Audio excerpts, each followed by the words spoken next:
Wait, what? What? Hey, yo, you mean to tell me Donald Trump, who tailored almost all of his strategies off of Ronald Reagan, stole that too for word? That's crazy.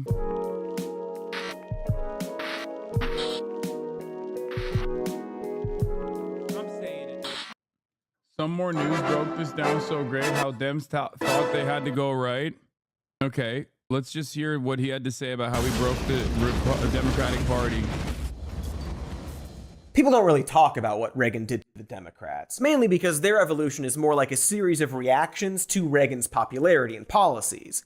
But there's a strong case to be made that without Reagan's political victories, the left-leaning party would be leaning a lot more left. But it's not all Reagan's fault. In fact, you can pin a lot of it on Jimmy Carter. Sorry, I know we all love the old elfish codger. Well, with the peanuts and the guinea worm eradication and the house building and the huge dick. So Long Jim came into office right at the end of both the Vietnam War and the Watergate scandal. Needless to say, people were fairly suspicious of public institutions. For this reason, Jimmy James, with the big old dick, originally ran as a Washington outsider, and by definition had to distance himself from New Deal politics. He was socially liberal, fiscally conservative, and ultimately his 1976 election win wasn't the big exciting, yes we can victory. For starters, he was running against Ford, the guy who took over after the crime guy stepped down. Americans were so unenthused that on election day, nearly half of all registered voters opted to stay home. Again, no one was particularly excited about the federal government at this point. The result being a guy who, bless his somehow still beating heart, appeared intent on pulling the Democratic Party closer to the center. So this is all to say that the Democrats kinda eked by with Carter, who firmly aimed for... A lot of shit he did was ass. Like, he gets a pass so hard because people, I think, falsely point to the trajectory of the Democratic Party shifting to the right with Bill Clinton, but Jimmy Carter was the OG. He was the method. For the middle by focusing a whole lot on deregulation. And so, by the end of his first term, America was not doing so great. Unemployment, inflation, and economic stagnation were all very much a problem. Not to mention the Iranian hostage crisis, which Carter completely failed to solve and in fact cost the lives of 8 US service members. Boy, this all feels familiar for some reason. So, by the primaries, Carter had one of the lowest approval ratings ever.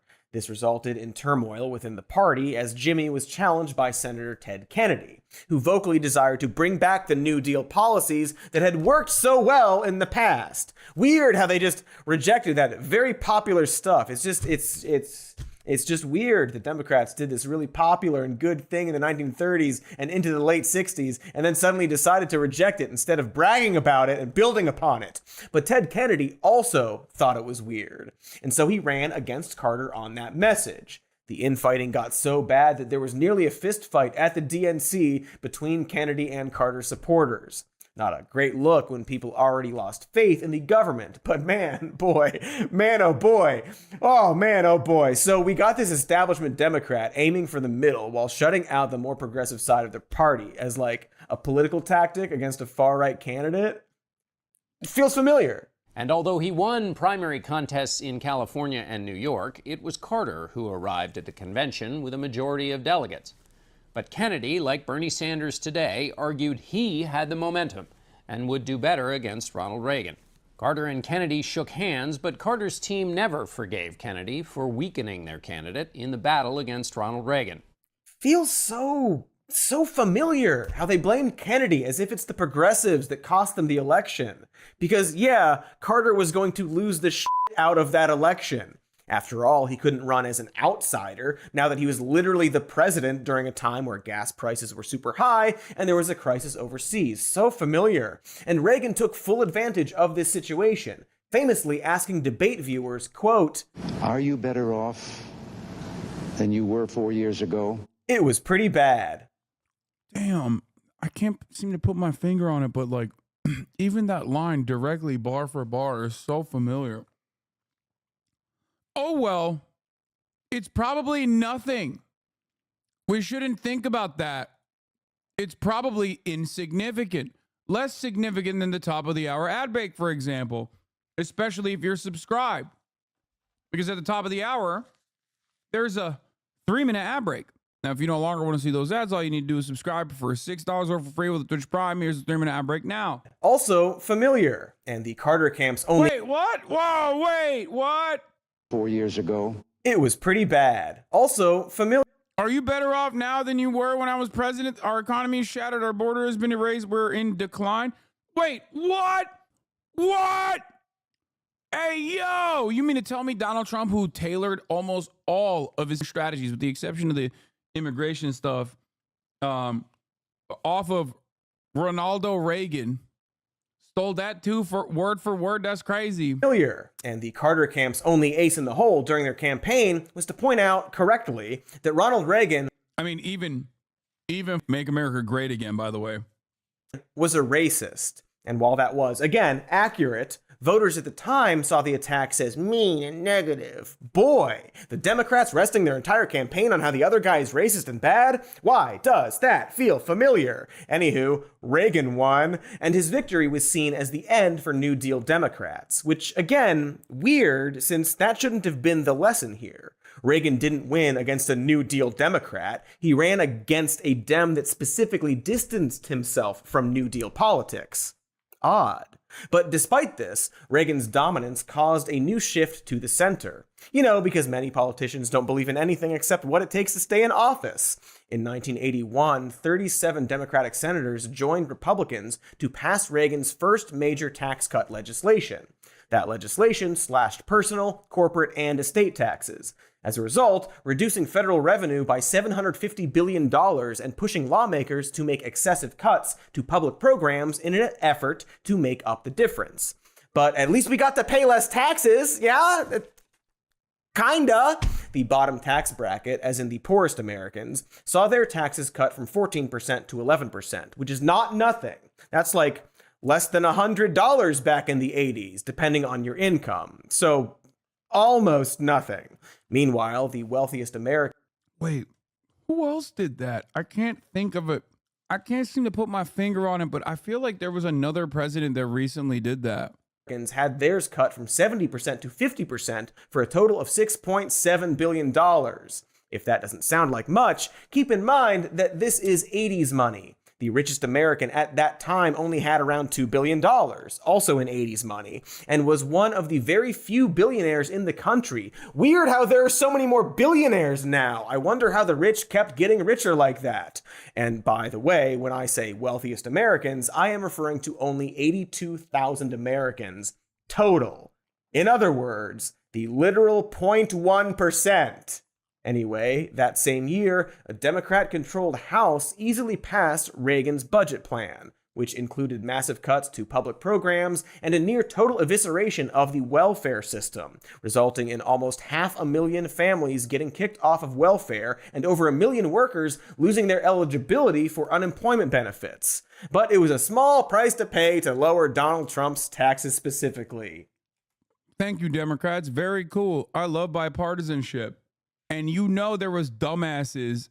There was no Twitch chat, obviously, back then. But if there was, I would be saying the exact same shit I'm saying right now. These guys are dumb as... Why the fuck are you moving away from the New Deal style of progressive messaging? Americans clearly love this shit. You're so stupid for not running this campaign. And people will be like, oh, you don't understand. Ronald Reagan hates that. And he's really popular. And then... when he's in office, we'll push for his tax cuts and deregulation. We'll vote for it because we're assholes. We're corrupt assholes.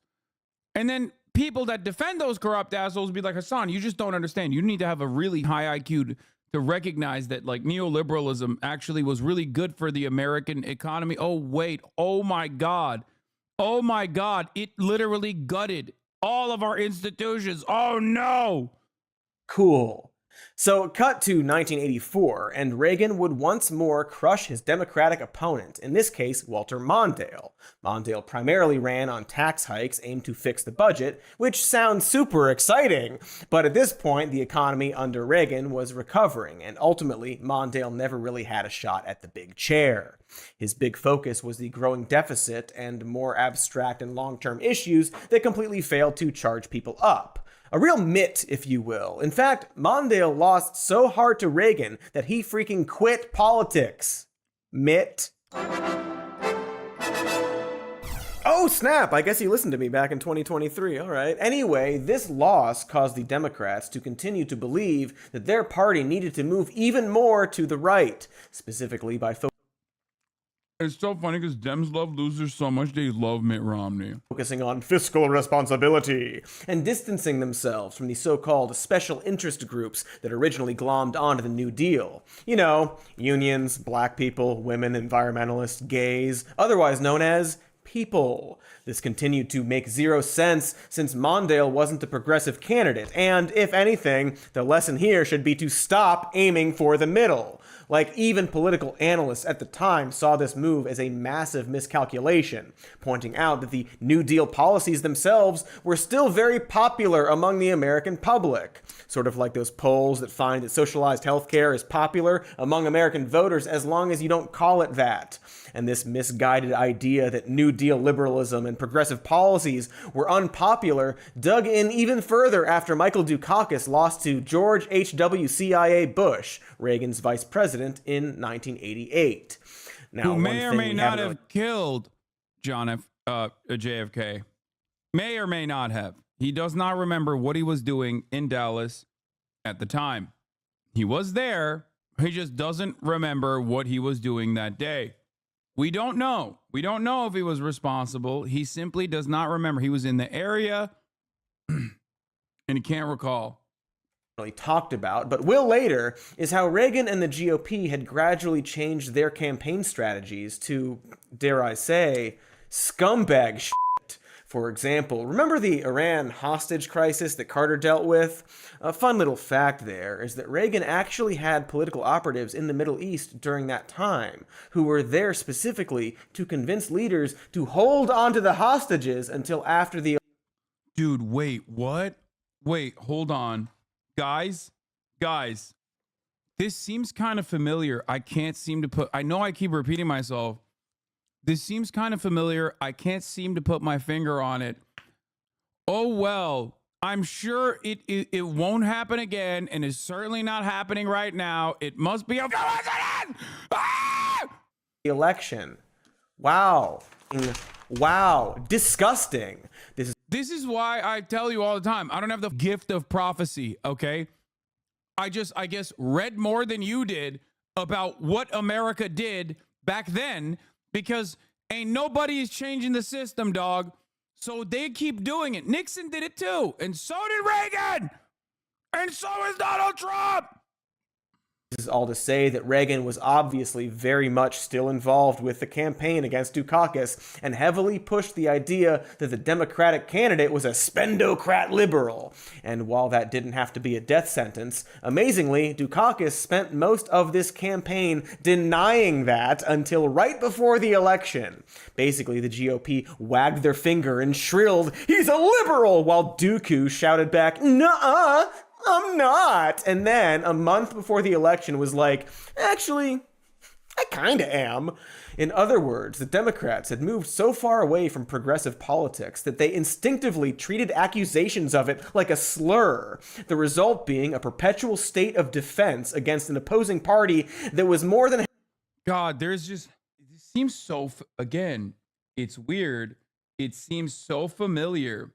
It seems so familiar. I wonder what the chatters would have been saying back then. Hasan, you don't understand. Actually, the broad majority of Americans are actually moderate and want, tax credits for new startups being launched. They definitely hate broad, sweeping, progressive, universal programs. They hate that. I think one of the funniest aspects of this never-ending cycle of stupidity is the objectively false notion that like Democrats are doing anything to win. Okay, they're not. Once you just drop that notion, this becomes much clearer for you. You know, the idea that like Democrats want to win and that's why they're making these decisions is just manufactured consent. You're an idiot for believing it. You are dumb for believing it. Some Democrats do genuinely think that this kind of attitude is actually going to help them win. But many don't give a okay? They're lining their goddamn pockets. If you can understand that about AIPAC, you can understand that about every other lobbying group. Happy to trash Dukakis for things like his mental health. Of course, there were other people helping Dukakis lose along the way. CNN, for one. Governor, if Kitty Dukakis were raped and murdered, would you favor an irrevocable death penalty for the killer? Oh, so that's where that Simpsons gag came from. Also, what the CNN? What the That question is designed to have no good... They did that to Bernie Sanders in Massachusetts, where they were like, you want prisoners to be able to vote? You want prisoners to be able to vote? Does that mean you want the Boston Marathon bomber to be able to vote? Also by CNN. Good answers. Holy...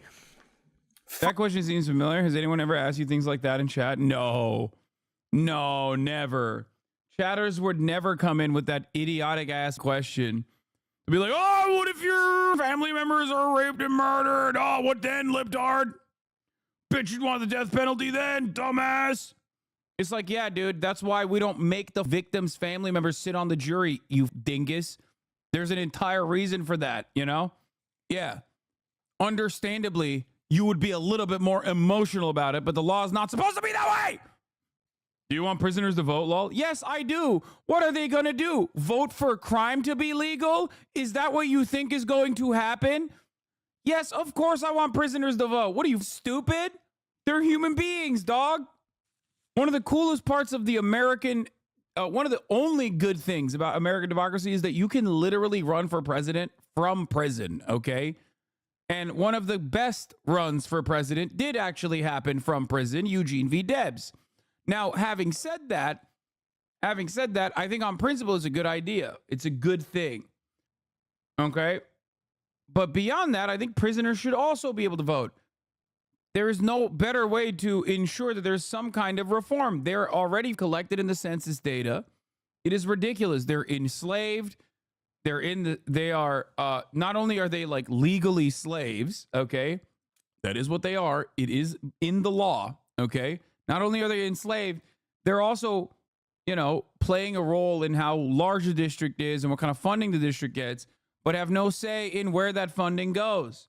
They're still human beings. It's crazy to me that, like, fundamentally, I think one of the worst aspects of the 13th Amendment that plays a major role in Americans, like, backwards thinking in terms of, like, what prison is supposed to look like and what prison is supposed to be for, okay, is that slavery is not illegal across the board. That slavery can still be utilized as a means of punishment. This is literally at the heart of the problem, okay? I don't think they should. It's a waste of resources for people that got removed from society. Dog, do you think when someone goes to prison, they're removed from society? You realize that there is, like, it's not permanent. Like, no one is... Like, people do get permanent permanent sentences, but like the broad majority of prisoners are not there forever. It's actually that fact. That is when they can go out, they can vote then. First of all, I already gave you sneakily the actual reasons as to why I think prisoners should be able to vote. You just didn't pick up on it. But one, they should. You're right. Felon restoration. Felon vote restoration is actually pretty profoundly popular, like in the state of Florida, where it won by massive margins, and then Ron DeSantis still instituted a poll tax regardless. That was unconstitutional, but doesn't matter because America's not a real democracy, nor does it care about doing good things. That's number one. Number two, they should still be able to vote even while they are in prison. And yes, I mean like pedophile child rapists do still get one singular vote in that process. Okay? Because the broad majority of prisoners are not pedophile child rapists. Okay? And regardless of what the position is, and this is not me saying I, like those people. Of course I don't. They're evil scumbags. Having said that, however, they are still evil scumbags that deserve to have one singular vote because the broad majority of prisoners are currently being treated as subhuman. Okay? As a prisoner, I disagree with you. How can you verify that we've been effectively rehabilitated? Just hypothetically, I'm a prisoner, by the way. I'm a prisoner and I love prison, which is where I can tune into the twitch.tv/Hasanabi broadcast. Okay, with no restrictions, which is why I want to stay here forever. Fucking shit. So yeah, this is the Willie Horton stuff. Remember the Willie Horton ad? Dukakis not only opposes the death penalty, he allowed first-degree murderers to have weekend passes from prison. One was Willie Horton, who murdered a boy in a robbery, stabbing him 19 times. Despite a life sentence, Horton received 10 weekend passes from prison. Horton fled, kidnapped a young couple, stabbing the man and repeatedly raping his girlfriend. Yeah, there it is. So in the years of Reagan, the GOP had built an extremely effective mudslinging machine, and Dooku's was the first person in the sloppy crosshairs. And the media glommed onto the crime narrative. They loved doing that. Also, that tank photo didn't help. He was steamrolled, or tank-rolled, I guess. And so, like Reagan, Bush very decidedly took it with 53% of the popular vote and 79% of the electoral votes. And so for the entirety of the 80s into 1993, the Democrats sat and watched Republican presidents maintain control of the executive branch. And boy, that messed them up. So after the break, we will talk about what happened when the Democrats finally got back that control. Was it good? Who can say? Unless you look it up like we did. Be right back.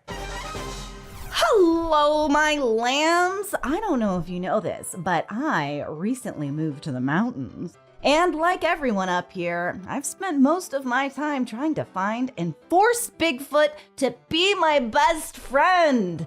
And Simply Safe has helped me try to achieve that goal. Thanks to their camera system, I can sit up all night looking for Sasquatch on my property from the safety of being inside my house. My Sasquatch. My Sasquatch.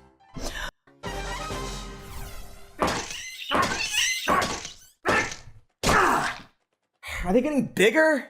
It's taking way more wax to just stun them now. And even then, they thank me for it. I hit them a bunch of times and they're like, thank you. It's not great. But hey now, hello, we are back. So back. As back as the Democrats were when Bill Clinton won the 1992 election. If you recall from before the ad times, we are discussing how Ronald Reagan managed to scare the Democratic Party into rejecting the New Deal politics that made them popular in the first place. And while we're now one president removed, even when Democrats finally retook the White House, they were still chasing Reagan's popularity by employing Reagan-era policy. Bill Clinton was one of the worst enemies welfare ever faced. If Ronald Reagan was its arch nemesis, Clinton was a solid sub-boss, like Carl in Die Hard. Or one of those freaks in Mad Max who barely has any lines, but is always kind of off to the side wearing a coat made of teeth, and who's called, like, the Hair Eater. Anyway, Reaganized or third-way Democrats like Clinton thought that embracing more conservative economic and social welfare policy. People say Cody collab when? Dog, I've literally had him on the broadcast before, years ago. I love Cody. The only reason why I don't watch them on stream regularly is because their videos are incredibly well thought out, incredibly well written, very funny. It's just that they're really long. So that's it. And by the way, this is the last part of the video that I'm going to be watching. That's it. Policies would distance themselves from irresponsible liberalism and help reestablish the left as an effective party. When Clinton ran for president in 1992, he did so with a campaign ad promising to end welfare as we know it, as though welfare was a minotaur, something crushing us all under its horrible cloven boot, rather than a basic safety net that was never a significant drain on the economy. And when he was up for re-election in 1996, Clinton followed through on his promise, signing the Personal Responsibility and Work Opportunity Reconciliation Act, otherwise known as the Welfare Reform Act. The legislation got rid of the much-needed cash assistance program for low-income families and replaced it with TANF, or Temporary Assistance for Needy Families. At this point, many states have done away with the program altogether, or made it so hard to access the funds that a lot of people don't even bother. For example, as of 2015, 1.3 million families received benefits from TANF, which is only 15% of those that were eligible. The man made good on his promise to take one of the only public goods that exists in this country and execute it in the street like the end of New Jack City. You know the meme? Clinton played a number of other Republican hits on his saxophone while in office, including attempts to deregulate Wall Street even more and cut Social Security even further. The point is, in attempting to accommodate Reagan-era voters, the Democratic Party was gradually shedding any reason. Yeah. That's why look, listen, this is why I hate the Republican Party and hate the Democratic Party with almost the same level of severity. I think that they are just like number one and number two most evil institutions, okay? And this is also why I say regularly that like America is not a real duopoly. It's technically a single party with like some distinctions. And those distinctions in the margins do leave people empty-handed, do leave millions of people on the ground with worse outcomes overall. But make no mistake, it is like there's one direction that America has been heading down since neoliberalism began in this country, like a fever dream. And that direction is a uniparty that represents the interests of, in an almost dictatorship-style manner, a group of wealthy individuals, an oligarchy, if you will, or, a dictatorship of the few, rather than, I don't know, what would be the alternative to a dictatorship of the few? A dictatorship of the many, which I guess you could really think about as, you either have the 1% running the show or the 99% running the show. Americans personally think that 99% running the show is bad because they've been conditioned into thinking that the rule of the majority would be considered a tyranny of the majority. But the reverse of the tyranny of the majority is the tyranny of minority, which is what we have now. And I think if there's going to be tyranny, I'd rather have it be at the behest of the majority rather than the minority. A dictatorship, if it's a inevitability, would be far more preferable if it was a dictatorship of the many, maybe the dictatorship of the working class. Much to consider. A dictatorship of the proletariat rather than the bourgeoisie, capital owners versus working class. Anyone would ever have to vote for them in the future.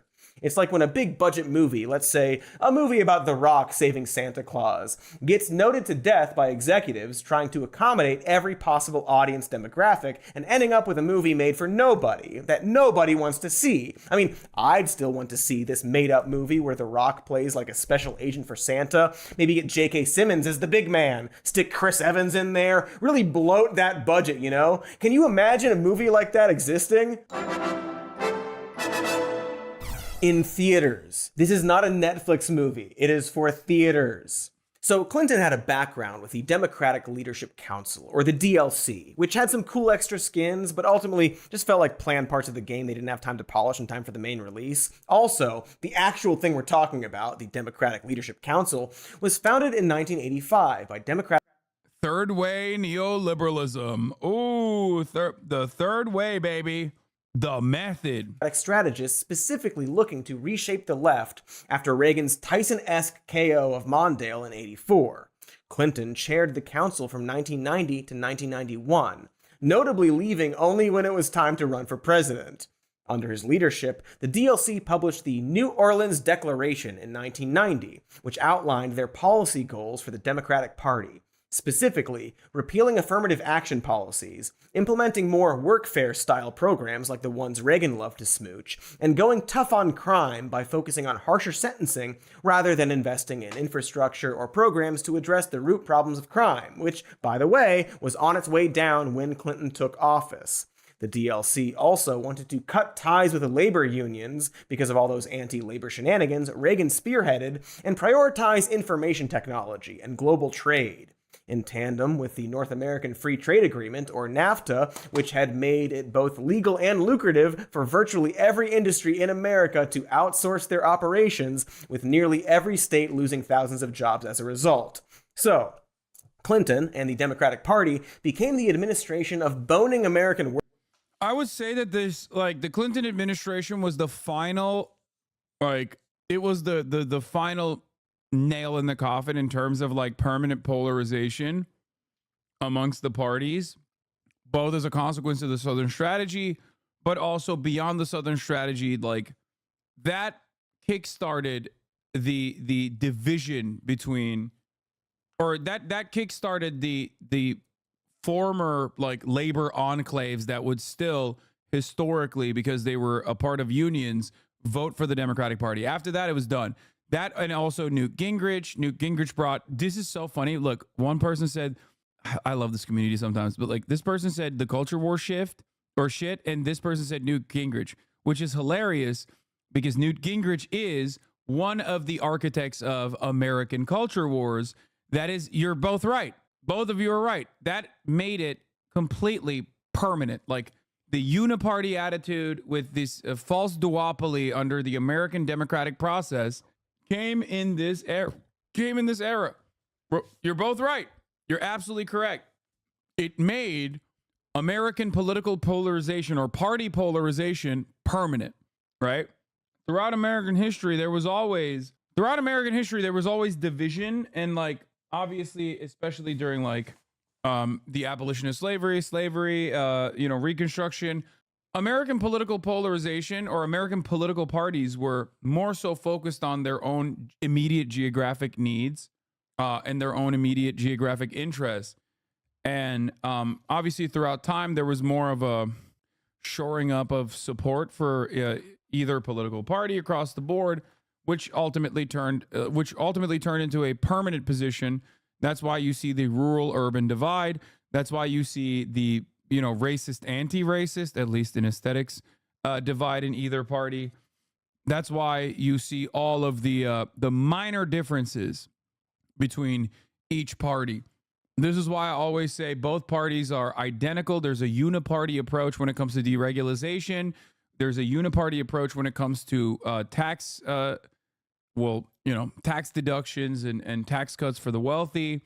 There's a uniparty approach when it comes to, eradicating social safety nets, specifically welfare and whatnot. And then all of the other stuff that does not factor into this are minor differences in opinion that will still ultimately lead to major harm on the ground for the average American, for sure. But ultimately on the legislative agenda, a minor disagreement, people that pick and choose whatever the they want to point to be this is our thing. If you vote for us, you'll get more of this thing that is our thing. And if you vote for the Dems, you won't get that. Guns, abortion, these are all, they're not minor issues overall, but in the grand scheme of things, in terms of, broad, sweeping changes for the American legislative agenda, they are basically things that shouldn't be issues at all, or things that could be left up to local state governance and whatnot, that they have decided will be the number one thing. And this is what the party is about. This is what the party represents. Workers to enrich corporate business owners. This is obviously exactly what Reagan did for an entire decade. But the thing about Democrats aiming to court the center right is that, as we said, you piss everyone off. Even though he was doing Reagan shit, the GOP wasn't about to praise or even acknowledge it. They'd much rather move even more to the right and let progressives and the far left go after a center-leaning Democrat for ignoring his party.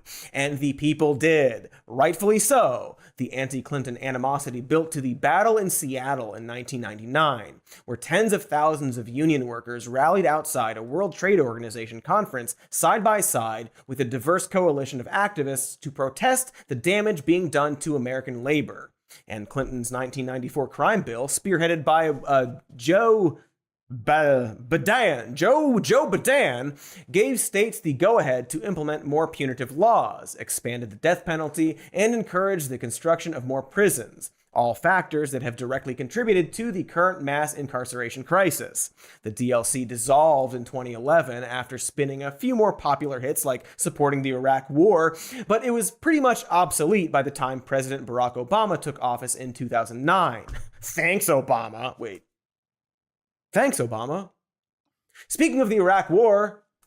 Yeah, except Barack Obama made it obsolete in theory and then literally did third way politics. The entire regime. The entire Obama regime, which I'm sure Cody's going to get to because obviously he is very smart and very thoughtful and very good at his job, is marred with third way politics across the board. What was it? The Legion of Enemies or whatever the fuck it was called. God damn it, I'm forgetting. What did he call it? Team of Rivals. That's what he called it. Not Axis of Evil. That's Team of Rivals. That's next, because after, possibly stealing the election, Bush Jr. would have his bumbling presence immediately boosted by a singular unifying event in September of 2001. The release of Mariah Carey's Glitter, and also the attacks on the World Trade Center. I can hear you, the rest of the world hears you, and the people who knock these buildings down will hear all of us soon.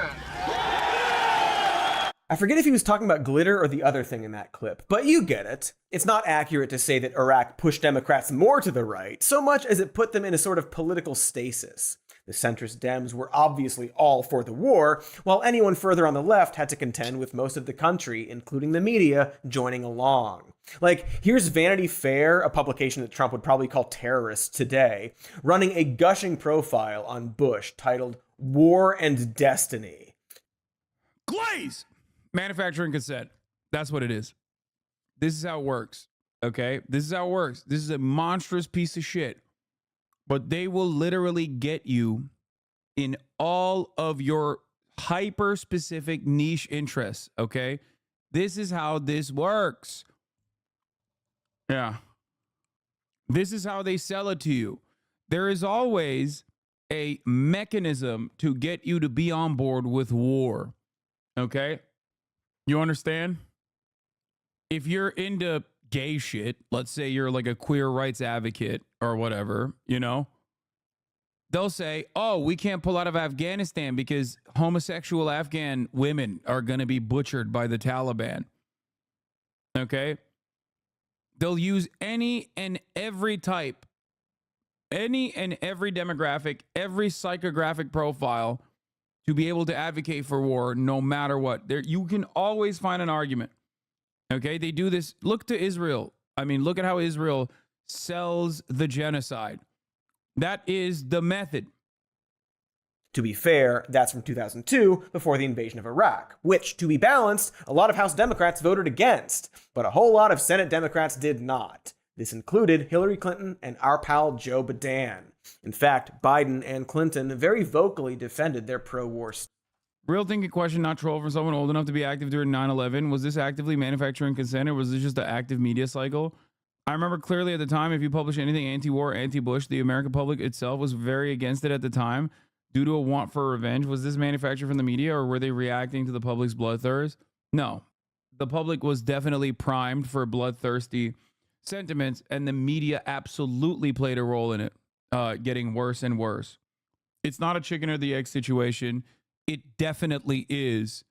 It definitely is the media leaning into it hard as they still do it to this day. Think about it. Think about it right now.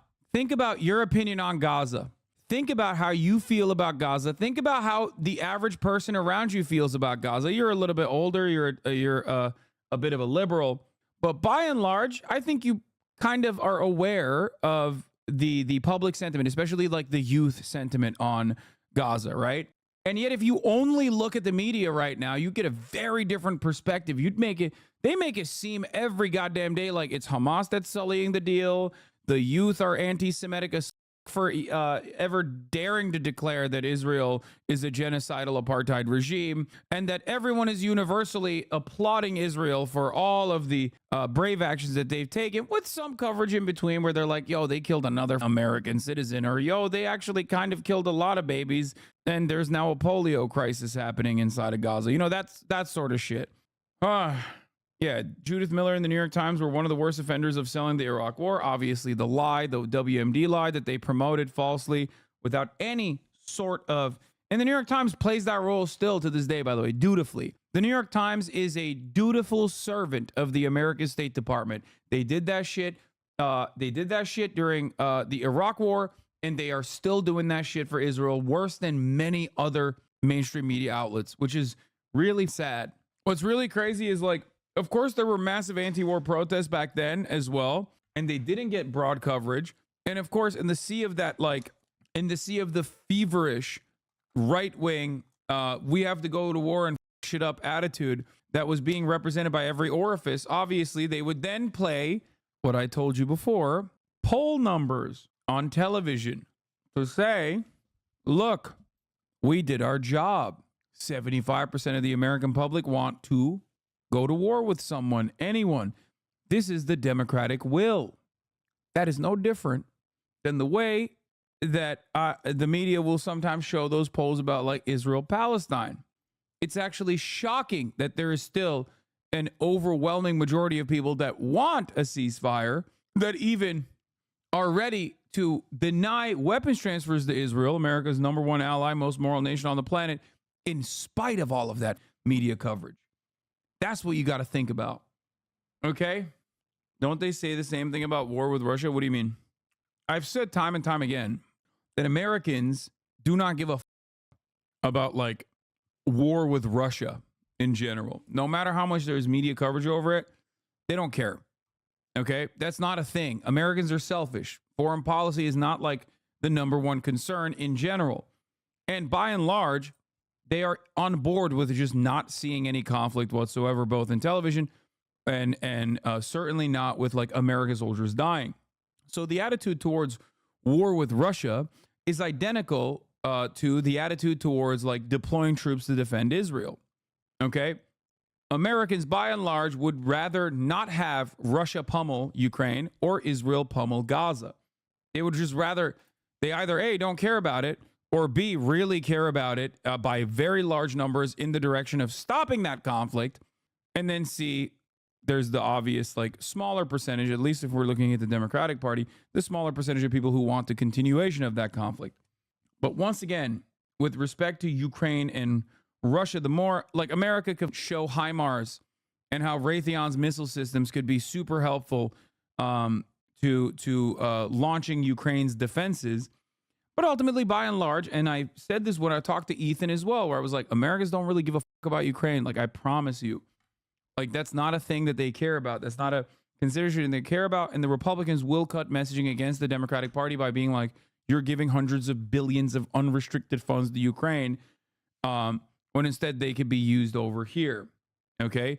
While America's motivation in the continuation of the war in Ukraine, okay, ultimately, Ukraine is on the right side of history. Ukraine is in the right for wanting to defend its territories from a much larger nation that is obviously violating Ukrainian sovereignty, okay, and killing a shitload of Ukrainians at the same time, and also have seemingly purged a decent chunk of the Ukrainian population from Ukrainian borders in general out of fears that they will either die in war or will have to be forcibly conscripted to go to war.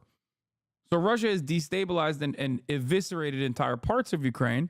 Very big no-no. And Ukraine has the right to want to defend itself. Ukraine has the right to defend itself and understandably is trying to defend itself in the process.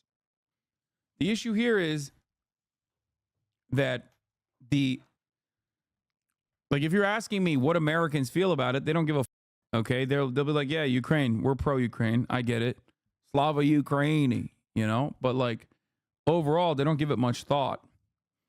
What is the media's motivation for selling the war, though?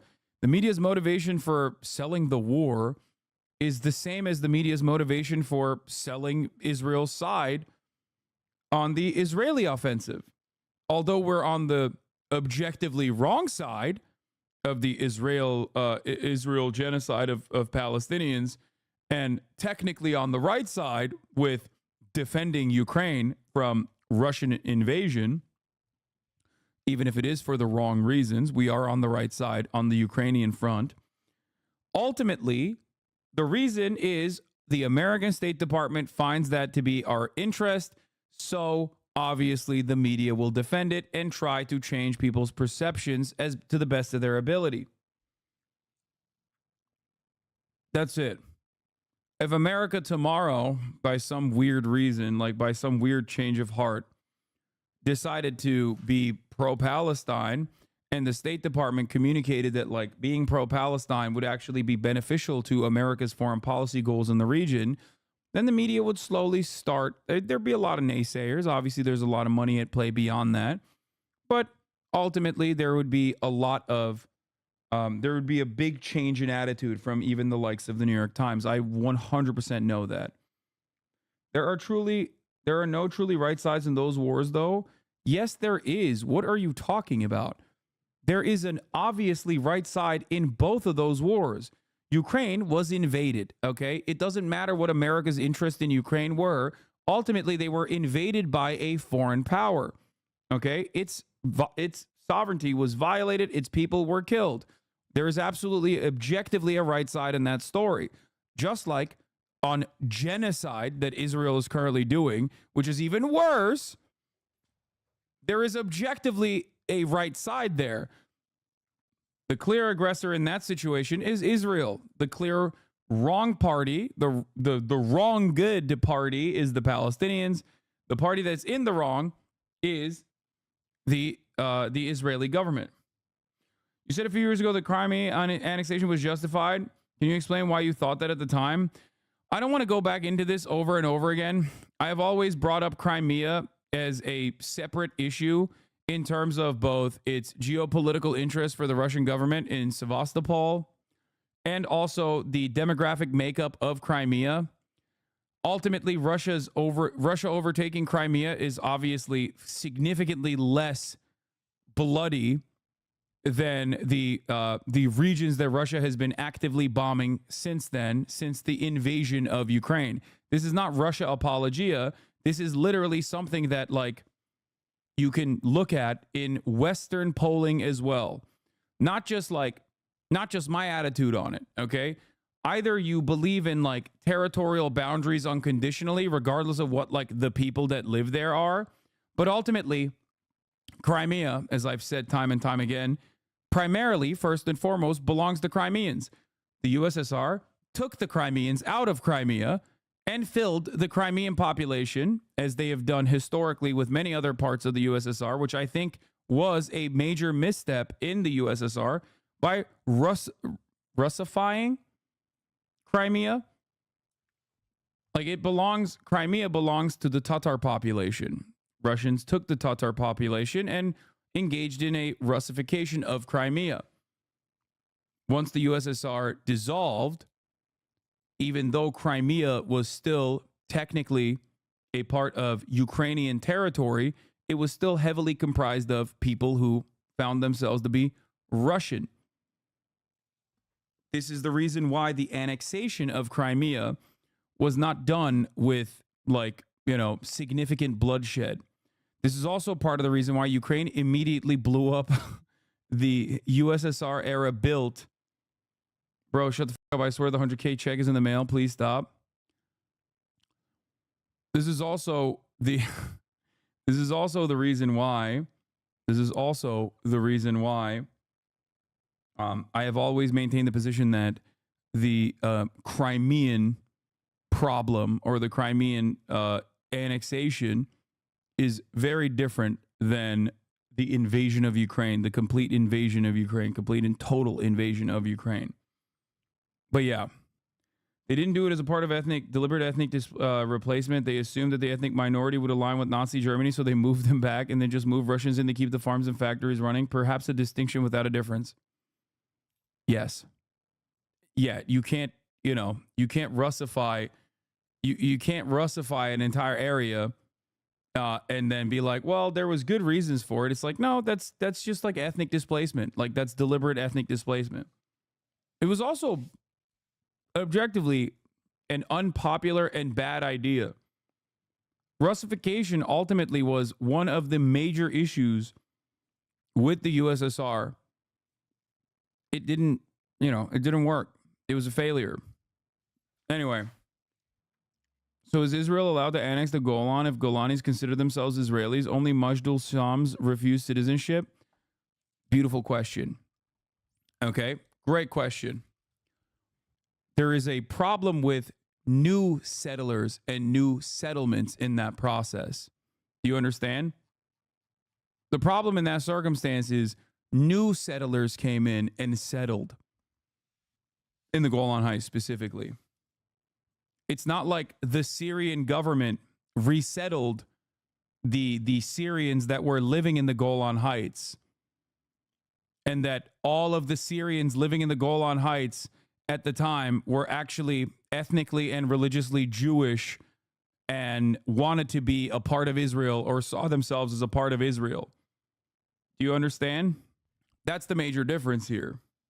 Like, the ethnic displacement and the Russification occurred far before the dissolution of the USSR, long before the dissolution of the USSR. There's a way to there's a way to stop further harm from happening, and then there's a way to recognize the reality on the ground. This is also part of the realpolitik attitude that I have towards a one-state solution in Israel, because I also recognize that mass displacement of 750,000 Israeli settlers that are from every different part of the world, and some from Israel as well, Israel proper as well, would be a genuine, impossible, and often very uniquely cruel policy proposal. This is what a 1967 boundaries two-state proposal looks like. That is what that would mean. It would require an unimaginable amount of violence that is never going to happen regardless. Okay? This is why I'm a one-stater, because Israel made it impossible to be a two-stater during the peace negotiations, as they consistently kept settling and building and expanding settlements in the West Bank. While that would be the correct thing to do, right? Because objectively, like, what the they don't get to live there. That's not their place. That's not their homeland. That's not their territory. They're illegally occupying it. They're doing an act of terrorism. Okay? That would still be, sometimes the correct position is still going to lead to an unimaginable amount of violence. Does that make sense? This is why I maintain my consistent perspective on all of these issues. Let's continue. Stance. More than that, Joe pushed it. He full-throatedly backed the WMD lie and chaired hearings specifically designed to justify the war. Actual quote from Biden about the impending war. So you're against democracy when the majority of Americans want war? Dude, what are you doing? I know you are trying to do a two-parter debate. Are you trying to get banned? At the top of the hour, the majority of this chat doesn't want a ad break. Or at least the majority of this chat has decided that two-parter debates are, not going to work. And you just keep spamming it over and over and over again. You didn't even spell it correctly. Here's the 3-minute ad break here, though. The unjustifiable violence of the 3-minute ad break is upon you. You can subscribe if you no longer want to be hit with that ad break at the top of the hour, though. Here's the war in Iraq. Real quote. Let loose the dogs of war. I'm confident we will win. Oof. So Bush's time in office mostly provided a lot of uncomfortable sound bites for Democrats who were too paralyzed to do much of anything. Not saying this was Reagan's fault. Like, Reagan didn't cause 9/11, did he? I mean, he was still alive for it, but no. He couldn't have caused it. Right? Probably not. Right?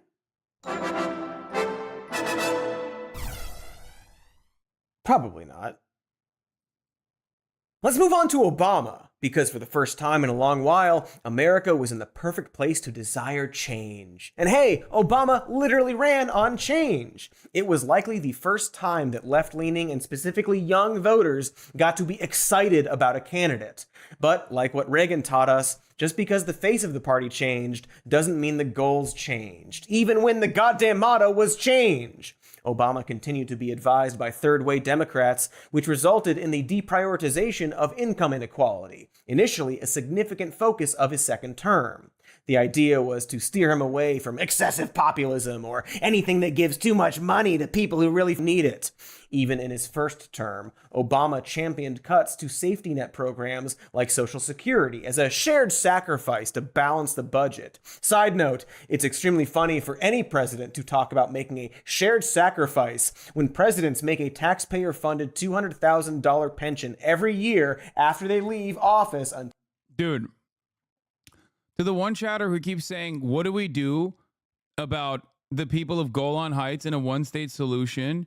Dog, if you think 750,000 Jewish Israelis living in the West Bank is akin to 30 settlements comprising of 25,000 Jewish Israelis being moved out, I don't know what to tell you. They did this in Gaza, okay? The number was 8,000. They can do it in Golan Heights where the number is 25,000, okay? Like, I don't know if you're being intentionally obtuse or if you're trying to draw an analysis here and like compare it to Crimea's population, but it's not going to work because the Golan Heights is a relatively new in comparison to the rest of Israel, a relatively new territory. Okay? They can have the option of becoming Syrian citizens if they want to. I know that you don't care about any of these things because it seems like you're just simply trying to draw a comparison. It's simply for trying to like create a hypocrisy narrative here as a long-term community sub. This is part of the reason why I also like despise having this conversation, because I know for a fact that I'm literally Syrian. Okay, you're Syrian. I don't know if you're like genuinely asking me about this, but you know, the people can then get Syrian citizenship, and they already, if they have Israeli citizenship and want to move into Israel, they can do that as well.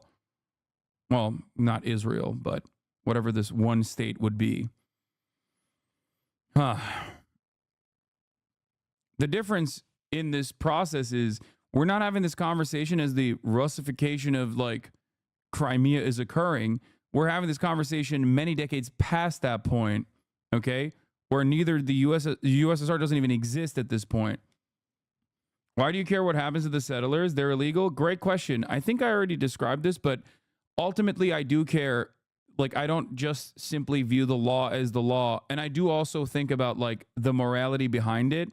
And yes, I think that the morality of 750,000 people being forcibly relocated would look like mass violence. 25,000 on the other hand could, especially because they haven't been living there for that long, you know, they could move. That's a little bit easier. There's still going to be violence there, but ultimately a little bit of violence in comparison to a lot of violence. Okay? That's the way I see it. Until they finally die. Obama wasn't talking about making cuts to that particular Social Security plan. Interesting. And just in case it wasn't clear enough that Obama was a third-way sleeper agent, he hired William Daley to be his chief of staff in 2011. Daley is a third-way Dem who had been appointed to the board of Fannie Mae by Bill Clinton in 1993 and had served as an executive at J.P. Morgan Chase. And to be fair, he kinda had to court the right. During his entire administration, Obama and the Democrats had complete filibuster-proof control over the House and Senate for a total of 4 months. His entire presidency was obstructed by the GOP, or more specifically, this thing Former President Obama left so many vacancies and didn't try to fill those positions. I'll tell you why. I was in charge of the of what we did the last 2 years of the Obama administration. I will give you full credit for that. Yeah, thanks, Palpatine. Is Joe Manchin considered a third way, or am I misunderstanding? Yeah, you could say that. They're just Democratic Party insiders who played the role of spoilers for. Do you believe that the violence itself is abhorrent, or that it wouldn't work in favor of Palestinians? No, I believe that the violence itself is abhorrent. Anyway, let's continue. So basically, since the 70s, Democrats miscalculated a pivot away from the New Deal and courted exactly no one. I don't think that they miscalculated a pivot away from the New Deal. I think that they specifically did this because, you know, they had corporate backing to do such a thing and made America permanently a single party, like a uniparty process when it came to issues that actually correspond to people's material conditions, people's lives.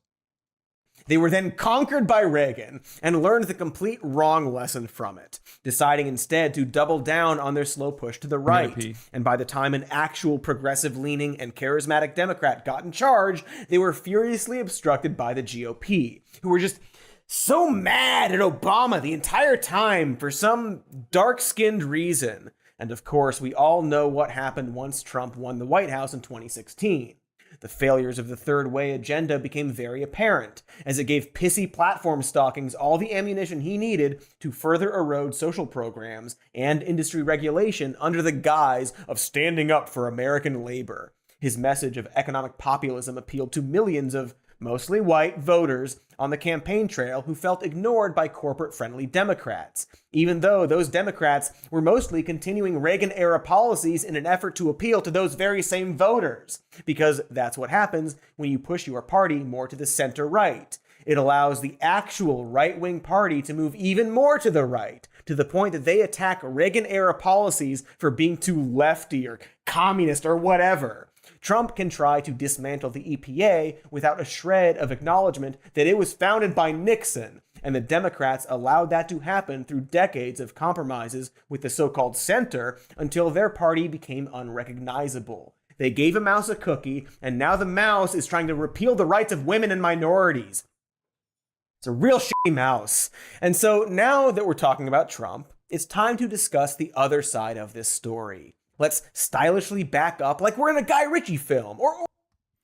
Anyway, the rest of it I don't really care about. Like, Reagan destroyed the GOP. Fuck them. GOP learned the right lessons, and for them and other racists and the right-wing think tanks and whatnot. This is a great video. I highly suggest you guys watch it.